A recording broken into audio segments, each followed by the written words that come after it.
మారీచుడు రామాయణంలో రావణాసురుడితో మాట్లాడుతూ అంటాడు, సీతాపహరణం చెయ్యి అన్నాడు.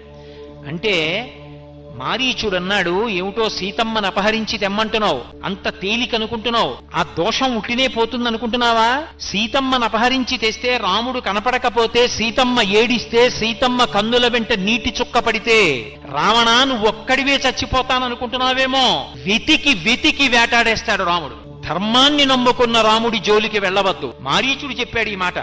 రాముడి జోలికి వెళ్ళావా కట్టి కుడిపేస్తుంది, అది అలా ఇలా కుడపదు. నిన్నొక్కడనే బాధ పెడుతుంది అనుకుంటున్నావేమో, అది మళ్ళీ నీకు ఫలితంగా ఇవ్వడం మొదలు పెట్టిన నాడు తెలుస్తుంది. భార్యలు, బిడ్డలు, నిన్ను నమ్ముకున్న సైనికులు, నీ ఆస్తి, నీ ఐశ్వర్యం, నీ కాంచన లంక సర్వము నశించిపోతాయి. నువ్వు అలా నిలబడి ఉండగా ఒక్కొక్క తల తరిగేస్తాడు రాముడు. ఒక్కొక్క తల తరుగుతుంటే దేవతలందరూ వచ్చి పైన నిలబడతారు. నిలబడి శభాషను సంతోషిస్తారు. చచ్చాడు రా పాపాత్ముడంటారు. ఆ రోజు తెచ్చుకోకు, రాముడి జోలికి వెళ్ళకు.